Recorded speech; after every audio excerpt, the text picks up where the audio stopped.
Jose মরিনোর যে ফুটবলটা সেটা খুবই কাউন্টার অ্যাটাকিং ফুটবল থাকে, স্পেসগুলো ইউটিলাইজ করা, রাইটফুল পজিশনে রাইটফুল প্লেয়ার থাকবে, ভার্টিক্যাল পাসেস থাকবে, আর একটা দুইটা পাস দিয়ে পুরো অপোনেন্টটা ধ্বংস, আনলক।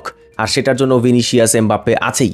সো এইভাবে করেই মরিনো ট্যাকটিক্যালি সাজায় গেমটা, আর তাদের গেমটা আসলে ডেভেলপ করা হয়, বিল্ড করা হয় ফ্রম দ্য ব্যাক, মানে সেন্টার ব্যাক আর দুইটা পিভট যে থাকবে।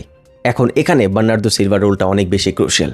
এখন মাদ্রিদের কাছে কিন্তু সেরকম বল প্লেইং সেন্টার ব্যাকস নাই, বাট যারা আছে মরিনো তাদেরকে প্রপার ইউটিলাইজ করতে পারবে। আর বার্নার্দো সিলভার রোলটা কেন ইম্পর্টেন্ট বললাম, কারণ এই মানুষটাই একমাত্র আছে যে আমাদের গেমটা, আমাদের টেম্পোটা কন্ট্রোল করতে পারবে। আরেকজন আছে, সেটা হলো আর্দা গুলার। এই মানুষটাকে হোসে মরিনো কি বলছে যে মেবি তার রোলটা এখন নাম্বার 10-এর মতন আছে, কিন্তু তার রোলটা নাম্বার 6, নাম্বার 8 হিসাবেও থাকতে পারবে। আর আমরা প্রি সিজন ফ্রেন্ডলিজগুলোতে দেখছি যে সে নাম্বার 10 হিসাবে খেললেও সে হাফ স্পেসগুলো ভালো কভার করতেছে অ্যাজ এ নাম্বার 8। আর আরেকটা জিনিস হলো ভালভার্দে, এই মানুষটাকে আমরা এবার অনেকটাই ডিফেন্সিভ রোলে দেখব, যেটা আমরা প্রি সিজনে দেখছি। মাদ্রিদ তাকে ওই অফেন্সিভ রোলটা এইবার ডেলিভার করতে দিবে না। হোসে মরিনো ক্লিয়ার ইন্ডিকেশন দিয়ে দিছে।